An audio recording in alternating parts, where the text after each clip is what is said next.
नमस्कार. कोल्हापूरचा अस्सल स्वाद या चॅनलमध्ये मी नीलम पाटील आपलं सर्वांचं स्वागत करत आहे. चला तर आपण छानशी अशी रेसिपी पाहूया. बाहेर खूप पाऊस पडायला लागलाय आणि आपल्याला वाटते काहीतरी चटपटीत खावावं, पण बाहेरचं खाणं योग्य नाहीये.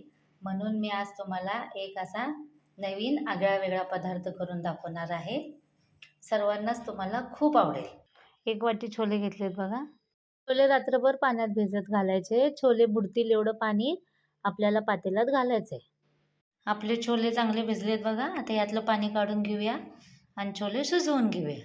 चमचा मीठ घालूया, म्हणजे आतपर्यंत मीठ लागतं. असा मी गॅस फास्ट केलाय बघा.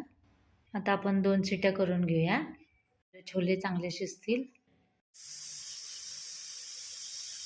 आपण 2 शिट्या करून घ्यायच्या. आपले छोले बघा किती छान शिजलेत. आता पूर्ण पाणी नितळून घेऊया. पातेलं घ्यायचंय, पुरणाची जाळी ठेवायची आहे. त्यामध्ये आता पाणी आपण गाळून घेऊया आणि आपले छोले थंड करायला ठेवूया. हे पाणी आपण आमटीला वापरू शकतोय, टाकून द्यायचं नाहीये. ते मी छोले नितळून घेतलेत बघा. थंड झालेत आता आपले छोले आणि हे पाणी आपण आमटीसाठी वापरायचंय, फेकून द्यायचं नाही. ठेवले त्यामध्ये आता 2 चमचे तेल घालूया. तेल गरम झाले बघा. आता आपण गॅस बंद करूया. अर्धा चमचा कश्मीरी लाल मिरची पावडर, धनपूड, थोडीशी हळद. गॅस बंद केलेला आहे मी. थोडंसं मीठ घालूया. त्यात आता आपण हे छोले सगळे घालायचे. गॅस चालू केलाय बघा आणि आता हे सगळं परतून घेऊया. 1 मिनिटभर परतायचंय आणि गॅस बंद करायचा. त्याची कसुरी मेथी घालूया. थंड होऊन द्यायचे सर्व मिश्रण. अर्धी वाटी बेसन पीठ घेतले ते आता घालूया. कढई आपली पूर्ण थंड झाली आहे बघा. 2 चमचे तांदळाचं पीठ घालायचंय. सगळं आता कोटिंग करून घ्यायचंय. जास्त पण पीठ घालायचं नाही. 2 चमचे पाणी घालूया. जास्त पाणी घालायचं नाही. आपलं पीठ बघा सगळ्या मिश्रणाला कसं लागले. जास्त मी लावलेलं नाहीये.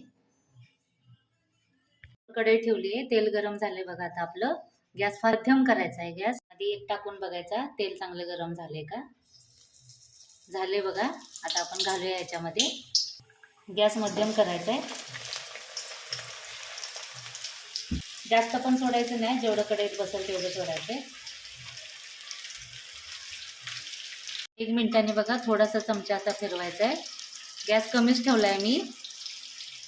बघा किती छान कुरकुरीत झाले बघा. आता आपण हे सर्व तेल नितळून काढून घेऊया.